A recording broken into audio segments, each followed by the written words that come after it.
Sup fams, EEPMON here, and you are tuned in to the channel Eves episode 114.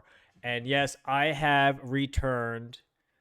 I apologize that I could not post a channel Eves video during my Banff forum session because it has been incredibly productive, busy in a good way, and I have been just meeting so many incredible Canadians across all sectors, all spectrums. I don't want to throw the word mosaic, but I'm going to throw it in anyway. It's just such an incredible mosaic of individuals who all genuinely want to do good, all want to do better, and promote the continued progression of making a better Canada, right? Nothing ever stays stagnant. We have to continue to evolve. We have to continue to have policy discussions about things that are happening in this world. Hence, the theme of the Banff Forum, Northern Vision Resilience in a Volatile World. So a lot of discussions. There were no, silver bullet answer to the discussions that were at play. Of course, I won't get into much of the details, but essentially, just look at the, housing crisis, borders, especially in the Arctic. How do we, the sort of the issues that are at play. What else? There's certainly the cultural component, which I was part of, which I represented, myself and Miranda, another Arne Bank Johansson fellow. We discussed how art and this art in the STEM narrative, STEAM, is very vital to be part of public policy discussions, discourse. Not just there, but in fact, in order to innovate in any industry, culture, art, creativity is certainly required, not just tossed, on the sidelines or an afterthought. So, before I get more into, just talk more about, but, I reflecting back, I am very grateful. EEPMON, what I do, I'm a digital artist. I create, I do my own thing, but really if you want to call it selfishly, purely because I feel it was my passion. Art, creation, creativity is my passion, is what I love to do. As far as I could remember, picking up that pencil crayon with my dad and we would just draw together. And I just absolutely love it. And I am very grateful that passion, that excitement still continues to this very day. Of course, it's not. I'm not a baby anymore, not a little kid anymore. However, the imagination, the possibilities, the opportunities, the connection to all things through creativity continues. That positive impact continues to this day. And even more grateful is people, institutions, organizations recognize what I've been doing, and to have that opportunity, if I may say, the seat in the table, or is it on the table, in the table, whatever, to have these discussions, engaging with like-minded individuals in their own respective industries, and being part of that policy discussion narrative through culture is I'm just reflecting here. It's I would never have fathomed that. I would never have anticipated that. I would never have thought that me, Eric Chan, aka EEPMON, would be involved in this capacity, let alone being a fellow in that capacity. EEPMON is I'm like a pirate ship. Just, I'm 100% accountable, right? I'm an entrepreneur. I have to find my opportunities. I will have to collaborate, partnership, alignment, and through that volatile, yeah, my world is volatile. Like through that volatile life that I lead, which has, like I've been to places all over the world, on trade delegations, being part on national level institution engagements, endeavors. Like, it's just the confluence of so many things. And which I believe still represents what I'm doing, still holds true to why I am an artist in the first place. I am an artist in the first place because I realized, it wasn't until I realized later, I was like, why are you doing? Why are you art? Why do I feel so into my craft? Why am I obsessed maybe, but why am I so into it? Like what's driving me? What is the real reason? I was thinking about it and digging deeper about the meaning of it. Like, what is it? Like, what is it you do? And it's really because I believe art, creativity is the freest form. It's the freest mode of being, of doing, in my humble opinion. But because it's the freest gig in the game, as I've always mentioned, it is also the hardest gigs in the game. That's why many look at creativity and artists as sort of a big question mark, right? A big question is like, how do you can't put art in a box. You can't like define it as you would normally define things in other sorts of careers, right? We have titles and labels. Yeah, we have a label. It's called art, but art is just so holistic, so abstract. So to fit it within the context of a STEM conversation is very difficult. So perhaps I wonder if subconsciously they set aside art as an afterthought because they just don't have the time and capacity to really dig deep in how of what art is and how it could benefit their organization. But they can't even get to that because there's so many questions. But I dare say that I'm going on a bit of a tangent, but I do say that culture, creativity is the reason why it is so holistic, is so abstract, it is so like nebulous. It's the very fact that it is what it is, like being that, because it is the one that ties everything together. It's supposed to be nebulous. It's supposed to be like liquid and really like out there. It's just out there. The reason why, because it's malleable. It's supposed to morph and able to transform, to cater and to bring together what would be seemingly polarized opposites that normally would not talk to each other. But creativity is the essence. It's the essence. The essence that ties and binds all things together. Kind of like dark matter, I guess. Dark matter is kind of like the one that kind of holds the universe together. I don't know. But you know what I mean, right?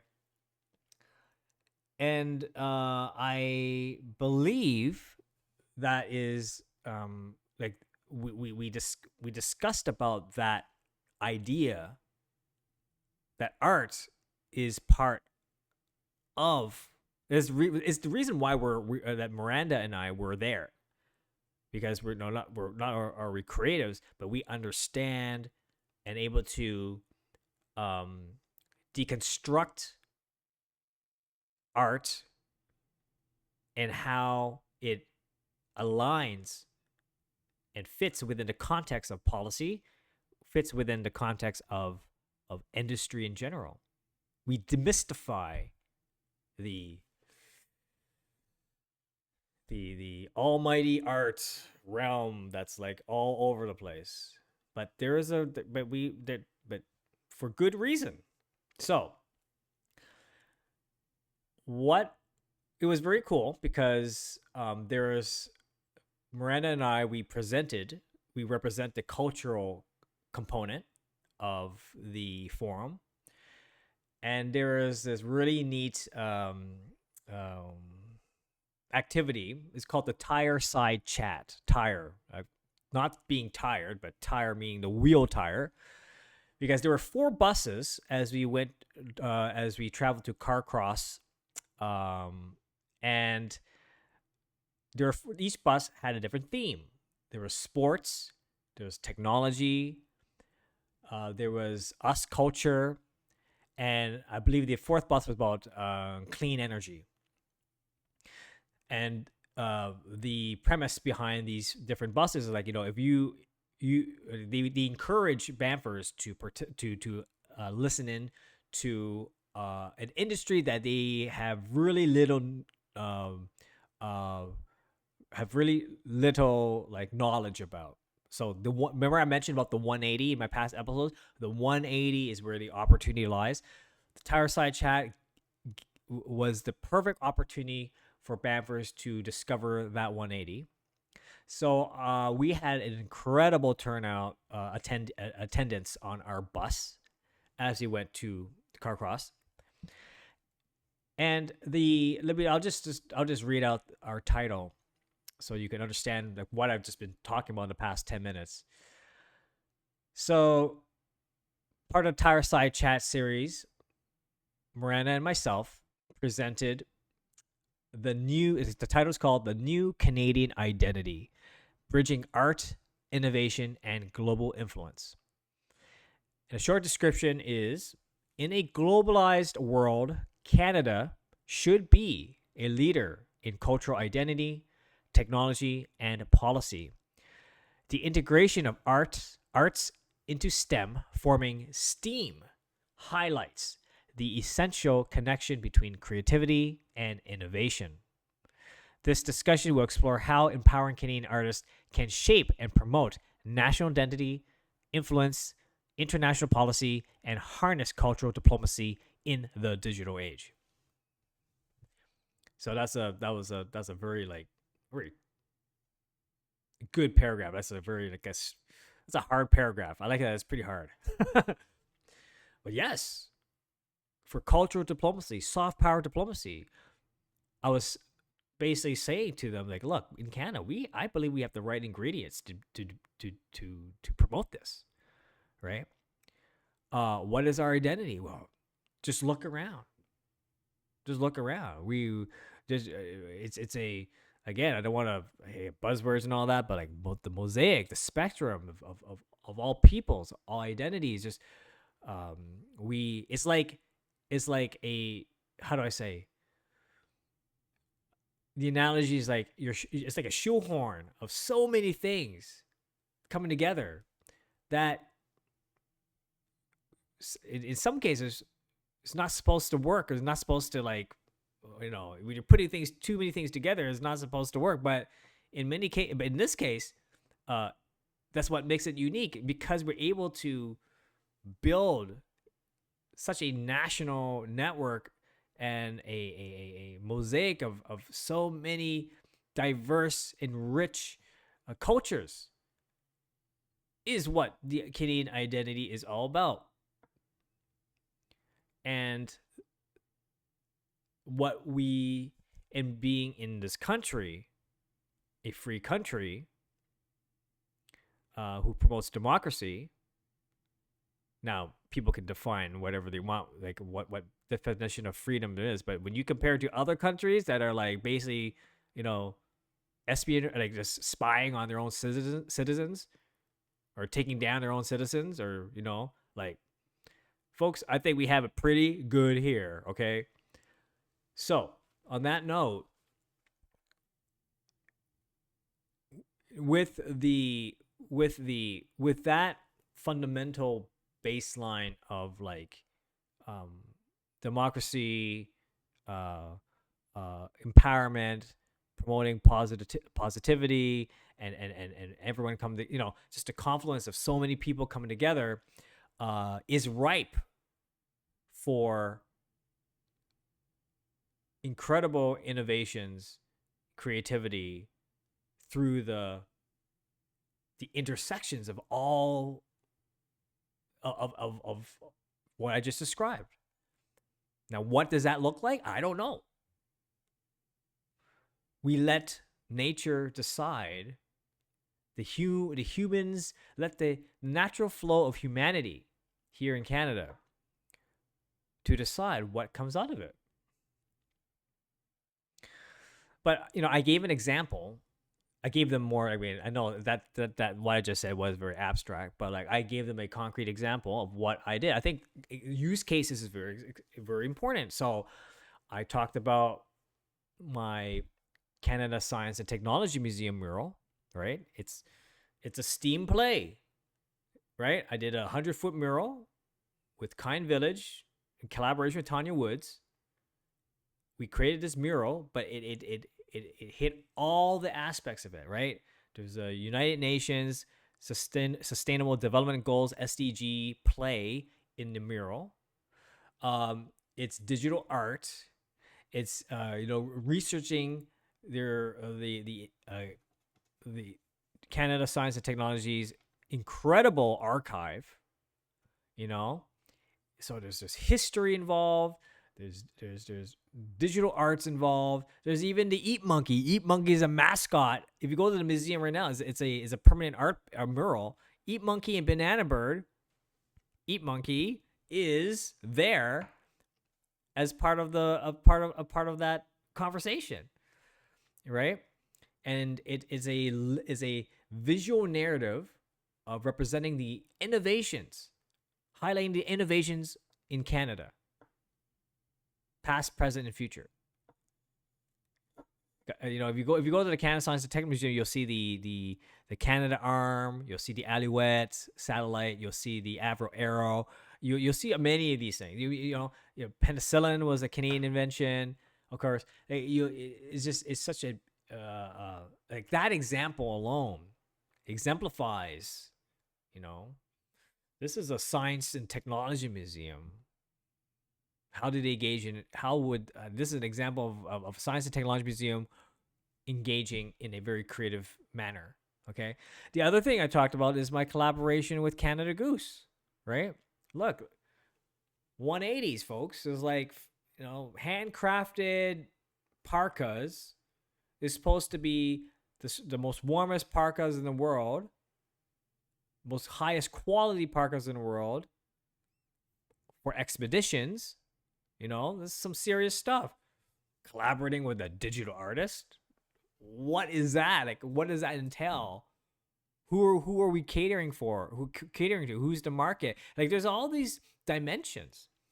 And I told them, hey, look, though we are in different sectors that usually, you wouldn't have thought that a digital artist, would work and collaborate with an analog, right? Like, but that being said, though we're different, but we align in the similar philosophy. We align in a similar mission, even though we're different. And that philosophy is really about the adventure, the adventure. What is out there? How let's explore this together.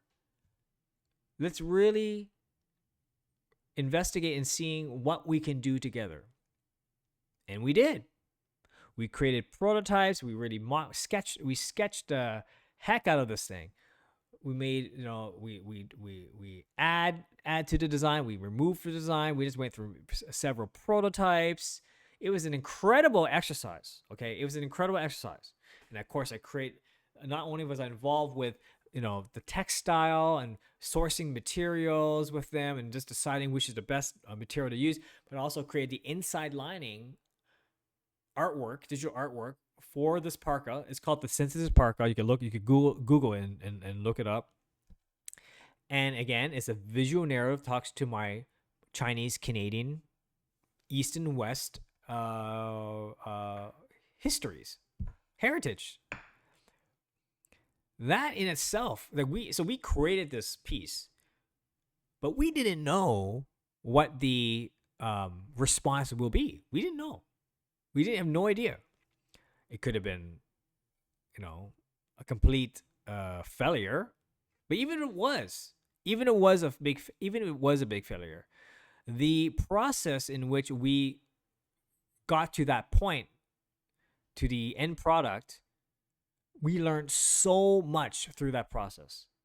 We learned so much, which can be certainly be applied with this new knowledge equipped for future endeavors. So I don't call it.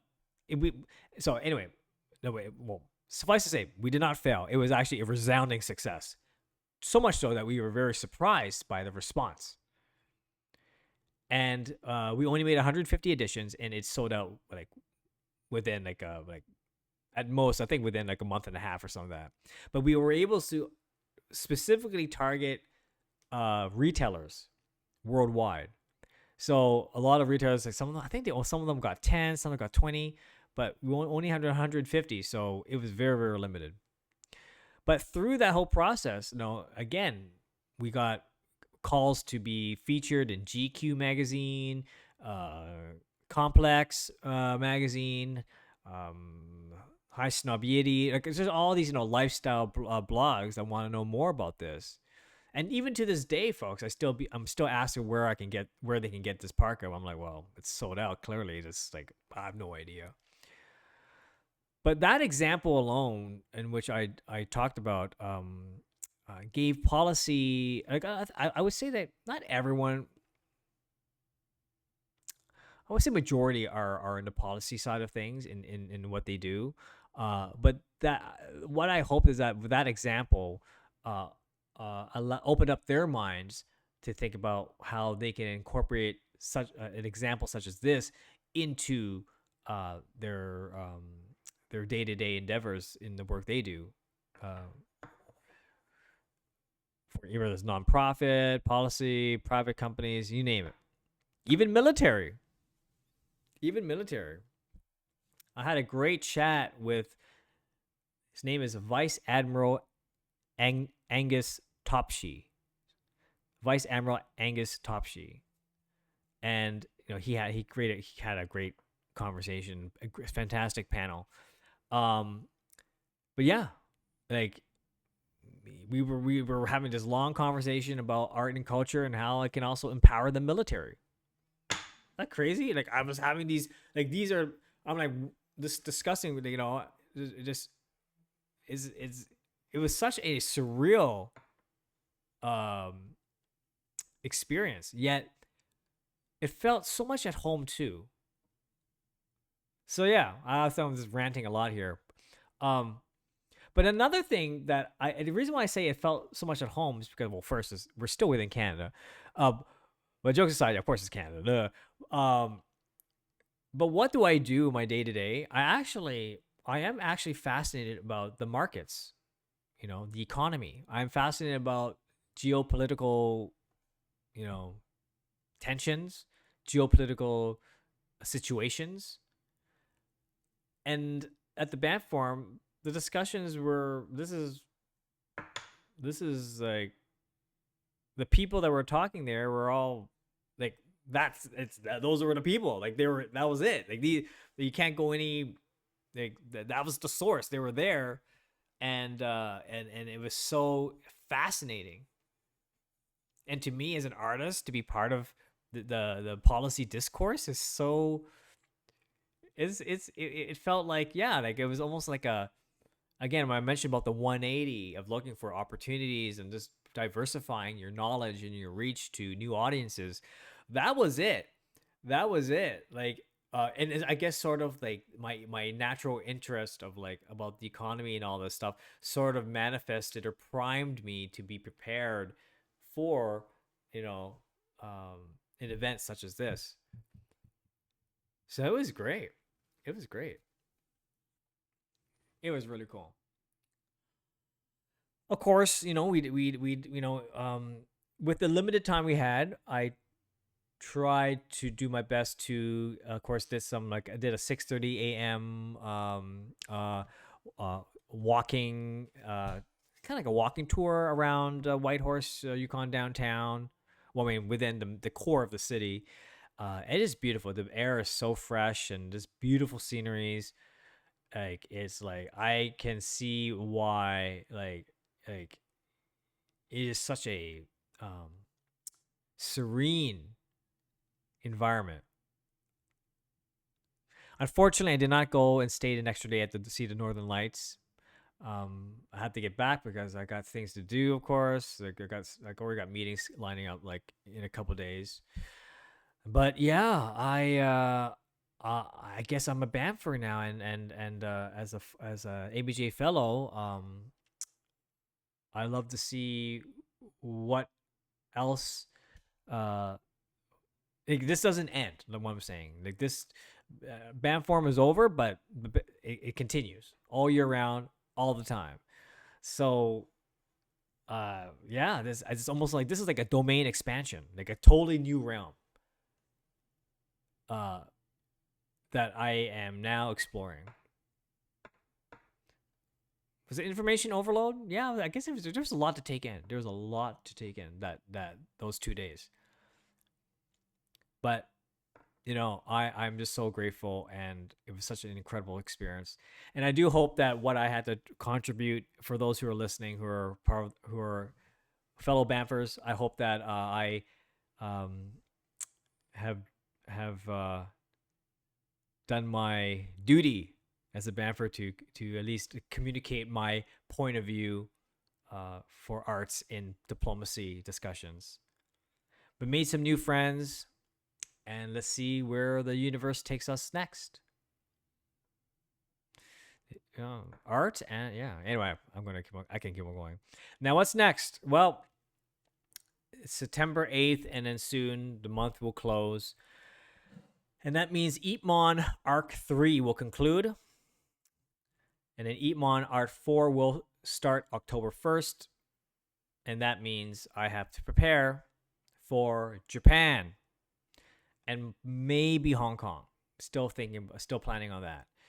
But the Asia leg of my endeavor and trip and B2Bs continues, and I look forward to engage with my Japanese counterparts. I might do it. I might have a visit at the Canadian Embassy in Tokyo just to say hi to the folks over there.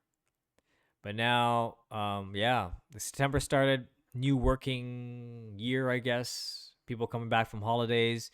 It's such a fantastic way to start the work year, returning from the Banff Forum. Many things to think about, many things to start ideate. But yeah, I never thought I'd be in this policy stuff. It's fascinating, you know. That's why art is free. Art is everywhere, everywhere. What a crazy life I live. I'm so like, I'm messed up, folks. I'm so messed up. Anyway, I hope you enjoyed my conversations, and thank you for coming all the way, like this, listening all the way to now. Please like and subscribe if you like what I have to say. I'm just being really candid, folks, being raw, unedited, unfiltered. Just want to like just speak my mind. And yeah, uh, like and subscribe so that that will help the YouTube algorithm to have others who are interested in the arts and creative entrepreneurship. So I much appreciate it. Have a great evening. Have a great afternoon. Have a great morning wherever you are in the world. This is the Channel Eps, episode 114, and I will certainly talk to you soon. Bye-bye.